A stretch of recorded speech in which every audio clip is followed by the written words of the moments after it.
ಬೆಳಕು news one Kannada ಸುದ್ದಿವಾಹಿನಿ. ಇದು ಸತ್ಯ ಸುದ್ದಿಗಳ ಹೂರಣ.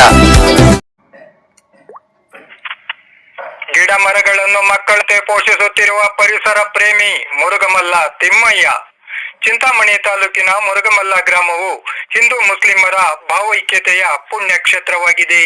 ಇಲ್ಲಿನ ಹಜರತ್ ಅಮ್ಮಾಜಾನ್ ಬಾಬಾಜಾನ್ ದರ್ಗಾ ಹಾಗೂ ಶ್ರೀ ಮುಕ್ತೇಶ್ವರ ಸ್ವಾಮಿ ದೇವಾಲಯವು ಪವಿತ್ರ ತಾಣಗಳಾಗಿವೆ. ಇದೇ ಗ್ರಾಮದ ನಿವಾಸಿಯಾದ ಎಂ ತಿಮ್ಮಯ್ಯನವರು ಮಹಾನ್ ಪರಿಸರ ಪ್ರೇಮಿಯಾಗಿದ್ದಾರೆ. ಇವರು ಸುಮಾರು 30-40 ವರ್ಷಗಳ ಹಿಂದಿನಿಂದಲೂ ಗ್ರಾಮದ ರಸ್ತೆ ಬದಿಯಲ್ಲಿ, ಖಾಲಿ ಮೈದಾನಗಳಲ್ಲಿ ಹಾಗೂ ಬೆಟ್ಟದ ತಪ್ಪಲಿನಲ್ಲಿ ವಿವಿಧ ರೀತಿಯ ಗಿಡಗಳನ್ನು ನೆಟ್ಟು ಪೋಷಣೆ ಮಾಡಿದ್ದಾರೆ. ಈಗ ಆ ಗಿಡಗಳು ಬೃಹದಾಕಾರವಾಗಿ ಬೆಳೆದು ನಿಂತಿವೆ. ಜನ ಜಾನುವಾರುಗಳಿಗೆ ನೆರಳನ್ನು, ಪಕ್ಷಿ ಸಂಕುಲಕ್ಕೆ ಹಣ್ಣು ಹಂಪಲುಗಳನ್ನು ನೀಡುತ್ತಾ ಸಾರ್ಥಕತೆ ಮೆರೆದಿವೆ. ಈ ಪರಿಸರ ಪ್ರೇಮಿ ತಿಮ್ಮಯ್ಯನವರು ಗಿಡ ನೆಟ್ಟು ಹಾಗೆಯೇ ಬಿಟ್ಟಿಲ್ಲ, ಅವುಗಳಿಗೆ ನೀರು ಹಾಕಿದ್ದಾರೆ. ಸುತ್ತಲೂ ಕಳ್ಳಿಯ ಬೇಲಿ ಹಾಕಿ ಸಂರಕ್ಷಣೆ ನೀಡಿದ್ದಾರೆ. ಪ್ರತಿದಿನವೂ ಮುಂಜಾನೆಯೇ ವಾಯು ವಿಹಾರಕ್ಕೆ ಹೊರಟು ತಾವು ನೆಟ್ಟಿರುವಂತಹ ಮರ ಗಿಡಗಳನ್ನು ಸಹ ವೀಕ್ಷಿಸಿ ಬರುತ್ತಾರೆ. ಬಂಡೆಯೊಂದರ ಮೇಲೆ ಹಳ್ಳದಂತಿರುವ ಸ್ಥಳದಲ್ಲಿ ನೀರು ಹಾಕುತ್ತಾರೆ. ಇಲ್ಲಿನ ಪಕ್ಷಿಗಳು ಮತ್ತು ಮಂಗಗಳು ಈ ನೀರನ್ನು ಕುಡಿದು ತಮ್ಮ ಬಾಯಾರಿಕೆಯನ್ನು ನೀಗಿಸಿಕೊಳ್ಳುತ್ತವೆ. ದೇವಾಲಯ ಹಾಗೂ ದರ್ಗಾಗೆ ಬರುವ ಹಲವಾರು ಮಂದಿ ಭಕ್ತಾದಿಗಳು ಈ ಮರಗಳ ಕೆಳಗೆ ಕುಳಿತು ವಿಶ್ರಾಂತಿ ಪಡೆಯುತ್ತಾರೆ.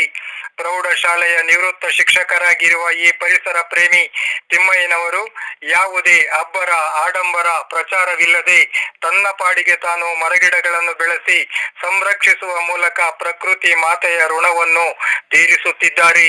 ಗ್ರಾಮದ ಜನರು ಸಹ ಇವರ ಪರಿಸರ ಪ್ರೇಮವನ್ನು ಕಂಡು ಮೆಚ್ಚುಗೆ ವ್ಯಕ್ತಪಡಿಸಿದ್ದಾರೆ. ಈ ಕುರಿತ ಒಂದು ವಿಶೇಷ ವರದಿಯನ್ನು ಬೆಳಕು ನ್ಯೂಸ್ ಒನ್ ಸುದ್ದಿವಾಹಿನಿಯು ಪರಿಸರ ಪ್ರೇಮಿಗಳಿಗಾಗಿ ಮತ್ತು ವೀಕ್ಷಕರಿಗಾಗಿ ಪ್ರಸ್ತುತಪಡಿಸುತ್ತಿದೆ. ಸಮಸ್ತ ನಾಡಿನ ಜನತೆಗೆ ಪರಿಸರ ದಿನಾಚರಣೆಯ ಹಾರ್ದಿಕ ಶುಭಾಶಯಗಳು. ಬಂಧುಗಳೇ, ಈಗ ನಾನು ಚಿಂತಾಮಣಿ ತಾಲೂಕಿನ ಪುಣ್ಯಕ್ಷೇತ್ರ ಹಿಂದೂ ಮುಸ್ಲಿಮರ ಭಾವೈಕ್ಯತೆಯ ತಾಣ ಅಮ್ಮಾಜಾನ್ ಬಾವಾಜಾನ್ ದರ್ಗಾ ಇರುವಂತಹ ಪವಿತ್ರ ಸ್ಥಳ, ಹಾಗೆಯೇ ಮುಕ್ತೇಶ್ವರ ದೇಗುಲ ಕೂಡ ಇರುವಂತಹ ಪುಣ್ಯಧಾಮ ಈ ಗ್ರಾಮಕ್ಕೆ ಭೇಟಿ ನೀಡಿದ್ದೇನೆ. ಕಾರಣ ಏನಂತೇಳಿದರೆ, ಈ ಗ್ರಾಮದಲ್ಲಿ ಒಬ್ಬ ಪರಿಸರ ಪ್ರೇಮಿ ಇದ್ದು ಇವರು ಆಸಕ್ತಿಯಿಂದ ಇಲ್ಲಿ ಸಾಕಷ್ಟು ಮರಗಿಡಗಳನ್ನು ಬೆಳೆಸಿ ಈ ಪವಿತ್ರ ಕ್ಷೇತ್ರದಲ್ಲಿ ಉತ್ತಮ ಪರಿಸರವನ್ನು ನಿರ್ಮಿಸಲು ಕೂಡ ಅವರು ಕಾರಣೀಭೂತರಾಗಿದ್ದಾರೆ.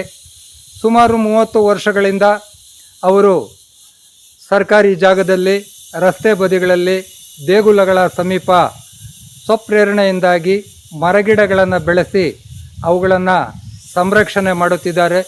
ನಿಜಕ್ಕೂ ಕೂಡ ಇದು ಶ್ಲಾಘನೀಯ ವಿಷಯವಾಗಿದೆ. ಇವರ ಸಾಧನೆ, ಇವರು ನಡೆದು ಬಂದ ಹಾದಿ, ಮರಗಿಡಗಳ ನೆಡುವುದರ ಬಗ್ಗೆ ಇವರಿಗೆ ಬಂದಂತಹ ಕಾಳಜಿ, ಇವೇ ಮುಂತಾದ ವಿಷಯಗಳ ಬಗ್ಗೆ ಅವರೊಡನೆ ಚರ್ಚೆ ಮಾಡೋಣ. ಬನ್ನಿ ಅವರೊಂದಿಗೆ ಮಾತನಾಡೋಣ. ಸರ್, ತಮಗೆ ಪರಿಸರ ದಿನಾಚರಣೆಯ ಶುಭಾಶಯಗಳು. ಹಾಗೆಯೇ ನಮ್ಮ ಬೆಳಕು ನ್ಯೂಸ್ ಚಾನಲ್ ಪರವಾಗಿ ಅಭಿನಂದನೆಗಳು ಸರ್. ಈ ದಿನ ನಾನು ನಿಮ್ಮನ್ನು ಭೇಟಿ ಮಾಡಿರುವಂಥ ಉದ್ದೇಶ, ತಾವು ಈ ಮುರುಗಮಲ್ಲ ಆದಂಥ ಒಂದು ಪುಣ್ಯಕ್ಷೇತ್ರದಲ್ಲಿ ಸಾಕಷ್ಟು ಮರಗಿಡಗಳನ್ನು ನೆಟ್ಟು ಇಲ್ಲಿ ಒಂದು ಹಸಿರಿನ ವಾತಾವರಣ ನಿರ್ಮಿಸಿದ್ದೀರಿ ಎಂಬ ಒಂದು ಅಂಶ ನನ್ನ ಗಮನಕ್ಕೆ ಬಂತು. ಈ ನಿಟ್ಟಿನಲ್ಲಿ ನಿಮ್ಮಿಂದ ಈ ಬಗ್ಗೆ ಕೆಲವು ವಿಷಯಗಳನ್ನು ಸಂಗ್ರಹಿಸಿಕೊಂಡು ಪರಿಸರ ಪ್ರೇಮಿಗಳಿಗೆ ಹಾಗೂ ಸಾರ್ವಜನಿಕರಿಗೆ ತಿಳಿಯಪಡಿಸುವ ಒಂದು ಸದುದ್ದೇಶದಿಂದ ಈ ದಿನ ನಾನು ನಿಮ್ಮನ್ನು ಭೇಟಿ ಮಾಡ್ತಾ ಇದ್ದೇನೆ. ತಮ್ಮ ಹೆಸರು? ಎಂ ತಿಮ್ಮಯ್ಯ ಅಂತ. ತಾವು ಏನು ವೃತ್ತಿ ಮಾಡ್ತಾ ಇದ್ದೀರಿ ಸರ್? ಶಿಕ್ಷಕರಾಗಿದ್ದೀವಿ. ಅಲ್ಲ, ಈಗ ಹಾಲಿ ಶಿಕ್ಷಕರ ಕೆಲಸ ಮಾಡ್ತಾ ಇದ್ದೀರಾ? ಇಲ್ಲ, ಈಗ ರಿಟೈರ್ಡ್ ಆಗಿ ನಿವೃತ್ತಿ ಹೊಂದಿದ್ದೀವಿ. ಆಮೇಲೆ ಈ ಮರಗಿಡಗಳನ್ನ ನಡೆಸಬೇಕು, ಅದನ್ನು ಕಾಪಾಡಬೇಕು ಎಂಬ ಒಂದು ಆಲೋಚನೆ ತಮಗೆ ಯಾಕೆ ಬಂತು ಸರ್? ಅದು ಚಿಕ್ಕಂದಿಂದನೂ ಈ ಒಂದು ಪರಿಸರ ಹಾಳಾಗ್ತಾ ಇದೆ, ಅದು ಇದು ಅಂತ ಪೇಪರಲ್ಲಿ ಬರ್ತಾ ಇತ್ತು. ಅದನ್ನು ನಾನು ಗಮನ ಕೊಟ್ಟು ಈ ಕಡೆ ಎಲ್ಲ ಒಂದು ಭೂಮಿ ಇತ್ತು, ಅದನ್ನು ಮರಗಳು ಬೆಳೆಸೋಣ ಹಾ. ಅಂತ ಒಂದು ಒಂದು ಪ್ರೇರಣೆ ನಿಮ್ಗೆ ಪ್ರೇರಣೆ ಬಂದು ಹಾ.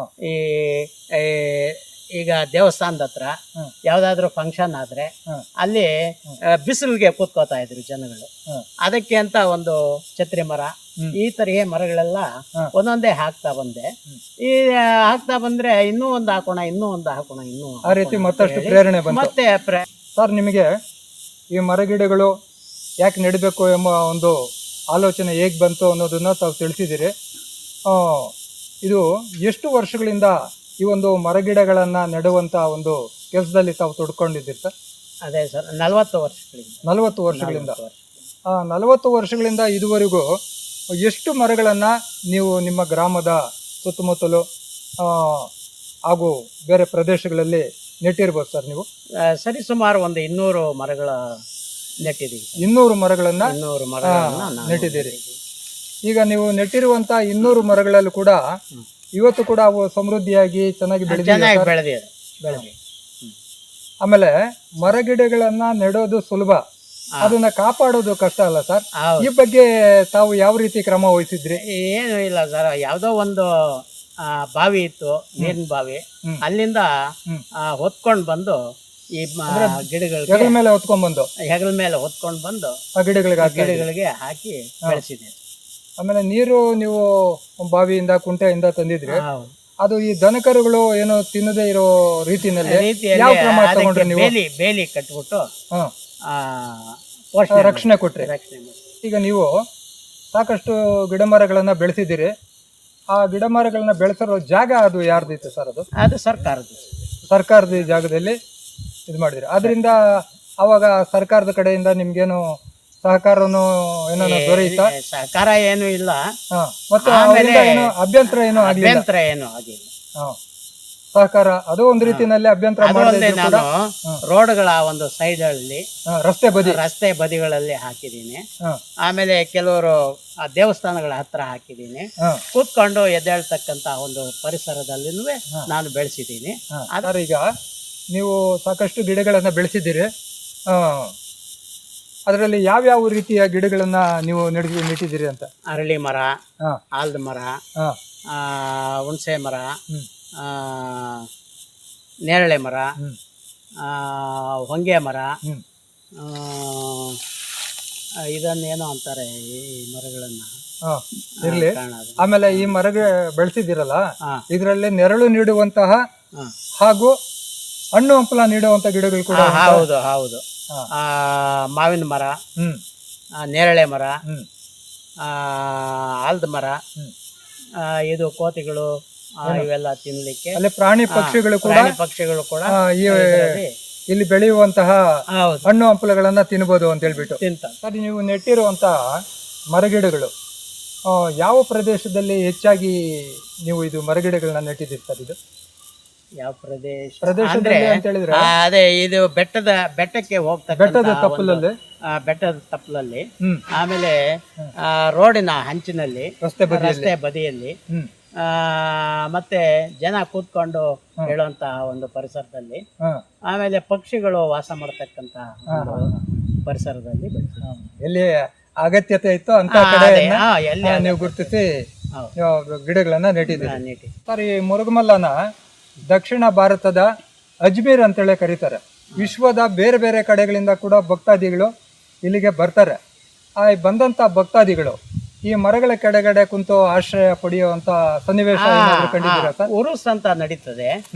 ಆ ಟೈಮಲ್ಲೇ ಇಲ್ಲಿ ಬಂದು ಅಲ್ಲೇ ಕೂತ್ಕೊಂಡು ಅಡಿಗೆ ಮಾಡ್ಕೊಂಡು ತಿನ್ಕೊಂಡು ಹೋಗ್ತಾರೆ. ನೆರಳು ಮರಗಳ ನೆರಳು. ಈಗ ದೊಡ್ಡದಾಗಿ ಬೆಳೆದಿರುವಂತ ಮರಗಿಡಗಳ ಬಗ್ಗೆ ಆಗಾಗ ಬಂದು ಅದ್ರ ಅವು ಏನಾಗಿವೆ ಹೆಂಗಿವೆ ಅಂತ ಹೇಳ್ಬಿಟ್ಟು ನನ್ನ ಅಬ್ಸರ್ವೇಷನ್ ಅಥವಾ ವೀಕ್ಷಣೆ ಮಾಡ್ತಾ ಇದ್ದೀರಾ ಸರ್? ಸರ್, ದಿನನಿತ್ಯನೂ ಬೆಳಗ್ಗೆ ಹೇಳ್ತಾನೆ ಈ ಕಡೆನೆ ವಾಕ್ ಬರ್ತಕ್ಕಂಥದ್ದು. ಆ ಗಿಡಗಳನ್ನ ನೋಡ್ಕೊಂಡು ಆಮೇಲೆ ಹೋಗಿ ಮನೆಗೆ ಹೋಗೋದು. ಪ್ರತಿನಿತ್ಯ ಬಂದು ಅವುಗಳನ್ನ ವೀಕ್ಷಣೆ ಮಾಡ್ತಾನೆ ಇರ್ತೀನಿ. ಅಲ್ಲಿಗೆ ತಮ್ಮ ಮಕ್ಕಳ ರೀತಿಯಲ್ಲಿ ಮರಗಿಡಗಳನ್ನ ಕೂಡ ಕಾಪಾಡ್ತಾ ಇದ್ದೀರಿ ಅಂತ ಹೇಳಿ ಹೇಳ್ಬೋದಾ ಸರ್? ಮಾಡಿದ್ದೀನಿ. ಒಂದು ಗ್ರಾಮೀಣ ಪ್ರದೇಶದಲ್ಲಿ, ಒಂದು ಧಾರ್ಮಿಕ ಪುಣ್ಯಕ್ಷೇತ್ರದಲ್ಲಿರುವ ಮುರುಗಮದಲ್ಲಿ ನೀವು ಅನೇಕ ಗಿಡ ಮರಗಳನ್ನ ನೆಟ್ಟಿ ಅದ್ರ ಜೊತೆಗೆ ಪೋಷಿಸಿ ಸಂರಕ್ಷಣೆ ಮಾಡ್ತಾ ಇದ್ದೀರಲ್ಲ, ಈ ನಿಟ್ಟಿನಲ್ಲಿ ನಿಮಗೆ ಸರ್ಕಾರವಾಗಲಿ ಅಥವಾ ಬೇರೆ ಸಂಘ ಸಂಸ್ಥೆಗಳಾಗಲಿ ನಿಮ್ಮನ್ನು ಸನ್ಮಾನಿಸಿ ಗೌರವಿಸುವಂತಹ ಸನ್ನಿವೇಶಗಳೇನ ನಡೆದಿದೆ ಸರ್? ಕೈವಾರದಲ್ಲಿ ಒಂದ್ಸಲಿ ನಮಗೆ ಸನ್ಮಾನ ಮಾಡಿದ್ದಾರೆ. ಆಮೇಲೆ ಸರ್ಕಾರದವರು ಗಮನಿಸಿ ಈ ಮರಗಳ ಬಗ್ಗೆ ಒಂದು ಸರ್ಟಿಫಿಕೇಟ್ ಕೊಟ್ಟಿದ್ದಾರೆ, ಪ್ರಮಾಣ ಪತ್ರ ಕೊಟ್ಟಿದ್ದಾರೆ, ವೃಕ್ಷಗಳನ್ನು ನೆಟ್ಟಿದ್ದೀರಿ ಅಂತ ಹೇಳ್ಬಿಟ್ಟು. ಸರ್, ಈಗ ಪರಿಸರ ದಿನಾಚರಣೆ ನಡೀತಾ ಇರುವಂಥ ಈ ಸಂದರ್ಭದಲ್ಲಿ ಸಮಾಜಕ್ಕೆ ಏನು ಸಂದೇಶ ಕೊಡೋಕೆ ಬಯಸ್ತೀರಿ ಸರ್?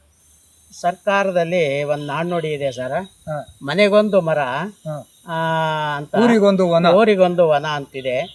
ನೀವು ಸಮಾಜದಲ್ಲಿರ್ತಕ್ಕಂಥ ಎಲ್ಲ ಪ್ರತಿಯೊಬ್ಬ ಪ್ರಜೆನೂ ಒಂದೊಂದು ಮರ ಬೆಳೆಸಿದ್ರೆ ಈ ಒಂದು ಪರಿಸರಕ್ಕೆ ಉತ್ತಮವಾದಂತಹ ಒಂದು ಪರಿಸರವನ್ನು ಕೊಡಬಹುದು. ಗಾಳಿ ಮತ್ತೆ ಹುಟ್ಟುವಂತಹ ಮಕ್ಕಳು ಸದೃಢವಾಗಿ ಆರೋಗ್ಯವಾಗಿ ಬೆಳೆಯೋದಕ್ಕೆ ಸಹಕಾರ ಆಗ್ತದೆ ಅಂತ ಮುಂದಿನ ಪೀಳಿಗೆಗೂ ಒಂದು ಉತ್ತಮ ಪರಿಸರವನ್ನ ಕಟ್ಟಬೇಕು ಅಂತ ಒಂದು ಸಂದೇಶ ಹೇಳ್ತಾ ಇದ್ದೀವಿ. ಸರ್, ಧನ್ಯವಾದಗಳು. ನಿಜಕ್ಕೂ ಕೂಡ ನಿಮ್ಮ ಸಾಧನೆ ಅಮೂಲ್ಯವಾಗಿದೆ. ನೀವು ಸುಮಾರು 40 ವರ್ಷಗಳಿಂದನೂ ಈ ಒಂದು ಗಿಡ ನೆಡೋ ಕಾರ್ಯಕ್ರಮದಲ್ಲಿ ತೊಡಗಿಸ್ಕೊಂಡಿರುವಂಥ ವಿಷಯ ಸಾಕಷ್ಟು ಜನಕ್ಕೆ ಗೊತ್ತಿಲ್ಲ. ಆದರೂ ಕೂಡ ಯಾವುದೇ ಅಬ್ಬರ ಆಡಂಬರ ಏನೂ ಇಲ್ದಿರ, ಪ್ರಚಾರ ಇಲ್ಲದೆ ನೀವು ಮರಗಿಡಗಳನ್ನು ನೆಡೋದ್ರ ಮೂಲಕ ಆತ್ಮಸಂತೃಪ್ತಿ ಹೊಂದಿದ್ದೀರಿ ಅಂತೇಳಿ ನಾನು ಭಾವಿಸ್ತಾ ಇದ್ದೇನೆ. ಈ ಒಂದು ಪುಣ್ಯ ಕಾರ್ಯದಲ್ಲಿ ತೊಡಗಿರುವಂತಹ ನಿಮಗೆ ಭಗವಂತನು ಇನ್ನೂ ಹೆಚ್ಚಿನ ಆರೋಗ್ಯ ಆಯುಷನ್ನು ನೀಡಲಿ. ಈ ಸಮಾಜಕ್ಕೆ, ಈ ಒಂದು ಪರಿಸರಕ್ಕೆ ಮತ್ತಷ್ಟು ನಿಮ್ಮಿಂದ ಕೊಡುಗೆ ದೊರೆಯಲಿ ಅಂತೇಳಿಬಿಟ್ಟು ಭಗವಂತನಲ್ಲಿ ಮತ್ತೊಮ್ಮೆ ಪ್ರಾರ್ಥಿಸುತ್ತಾ ನಮ್ಮ ಬೆಳಕು ನ್ಯೂಸ್ ಚಾನಲ್ ವತಿಯಿಂದ ಧನ್ಯವಾದಗಳನ್ನು ಹೇಳಬಯಸ್ತಾ ಇದ್ದೀನಿ ಸರ್. ತಮಗೂ ಧನ್ಯವಾದಗಳು. ಅಣ್ಣವರೇ, ನಮಸ್ಕಾರ. ನಮಸ್ತೆ ಸರ್. ತಮ್ಮ ಹೆಸರು? ಸರ್, ಶ್ರೀನಿವಾಸ್ ಅಂತ. ಶ್ರೀನಿವಾಸ್, ಇದೇ ಊರಿನವರ? ಇದೇ ಊರು. ಈಗ ನಿಮ್ಮ ಊರಿನವರಾದಂಥ ಸಾರು ಅನೇಕ ಗಿಡಮರಗಳನ್ನು ನೆಟ್ಟಿದ್ದಾರೆ ಅಂತೇಳ್ಬಿಟ್ಟು ನಾವು ಕಣ್ಣಾರೆ ನೋಡಿದ್ದೀವಿ, ಸಾಕಷ್ಟು ಜನರಿಂದನೂ ಕೂಡ ಕೇಳಿದ್ದೀವಿ. ಈ ಬಗ್ಗೆ ತಾವು ಏನು ಹೇಳಕ್ಕೆ ಬಯಸ್ತೀರಿ ಸರ್?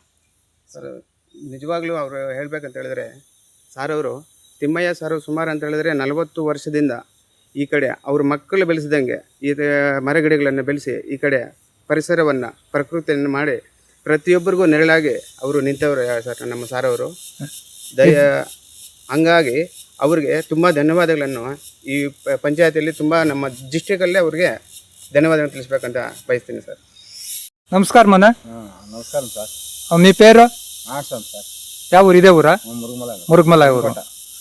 మీ ఊరు మేస్ట్లో తిప్పన్న సారు, తిమ్మయ్య సారు ఈడ మీ ఊరు చుట్టుముట్టలు కూడా చెట్లు అంతా బాగా నెట్టిండారు, దాన్ని కాపాడిండారు.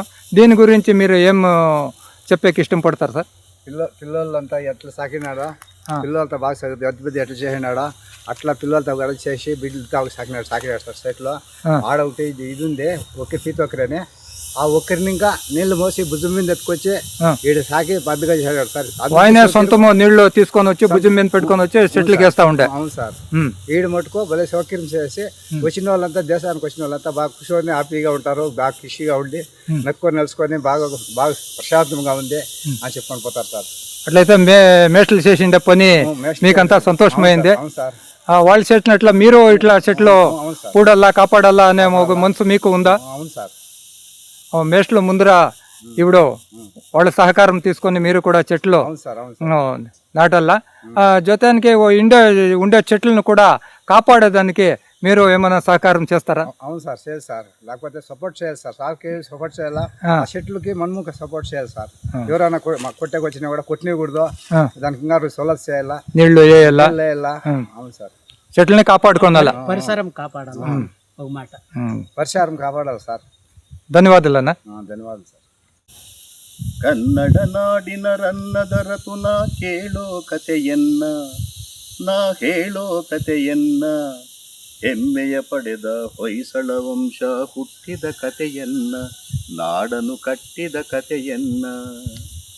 ವೃಕ್ಷರಾಶಿ ನೆರಳಿನಲ್ಲಿ ಸುದತ್ತಾಚಾರ್ಯರ ಸನ್ನಿಧಿಯಲ್ಲಿ ಪ್ರವಚನೆ ಸಾಗಿತ್ತು, ಧರ್ಮದ ಪ್ರವಚನೆ ಸಾಗಿತ್ತು. ವಾಸಂತಿಕೆಯ ದೇಗುಲದಲ್ಲಿ ಶ್ರದ್ಧೆ ಭಕ್ತಿ ಸಂಗಮದಲ್ಲಿ ಪೂಜೆಯು ನಡೆದಿತ್ತು, ಸಳನ ಪೂಜೆಯು ನಡೆದಿತ್ತು. ಕನ್ನಡ ನಾಡಿನ ರನ್ನದ ರತುನ ಕೇಳೋ ಕಥೆಯನ್ನ, ನಾ ಹೇಳೋ ಕಥೆಯನ್ನ, ಹೆಮ್ಮೆಯ ಪಡೆದ ಹೊಯ್ಸಳ ವಂಶ ಹುಟ್ಟಿದ ಕಥೆಯನ್ನ, ನಾಡನ್ನು ಕಟ್ಟಿದ ಕಥೆಯನ್ನ. ಒಂದಾನೊಂದು ಕಾಲದಲ್ಲಿ ಮಲೆನಾಡಿನ ಮಡಿಲಿನಲ್ಲಿ ಅಂಗಡಿ ಊರಿತ್ತು, ಊರಿಗೆ ಚೆಲುವಿನ ಕಳೆಯಿತ್ತು. ಬೆಟ್ಟ ಗುಡ್ಡ ಸಾಲಿನಲ್ಲಿ ಹಸಿರಾಗಿರುವ ಬೀಡಿನಲ್ಲಿ ವನಸಿರಿ ಮೆರೆದಿತ್ತು, ಅಲ್ಲಿ ಶಾಂತಿಯು ನೆಲೆಸಿತ್ತು. ಪ್ರಕೃತಿಯೇ ಹೆಣ್ಣಾಗಿ ಮನುಜಗೆ ಕಣ್ಣಾಗಿ, ಧರ್ಮವೇ ಮನೆಯಾಗಿ ಮೌನವೇ ಮಾತಾಗಿ, ಅಕ್ಕರೆ ತುಂಬಿದ ಅಂಗಡಿ ಗ್ರಾಮದಿ ಆಶ್ರಮ ಒಂದಿತ್ತು, ಅದರೊಳು ಗುರುಕುಲ ಒಂದಿತ್ತು. ಕನ್ನಡ ನಾಡಿನ ರನ್ನದ ರತುನ ಕೇಳೋ ಕಥೆಯನ್ನ, ನಾ ಹೇಳೋ ಕಥೆಯನ್ನ, ಹೆಮ್ಮೆಯ ಪಡೆದ ಹೊಯ್ಸಳ ವಂಶ ಹುಟ್ಟಿದ ಕಥೆಯನ್ನ, ನಾಡನ್ನು ಕಟ್ಟಿದ ಕಥೆಯನ್ನ.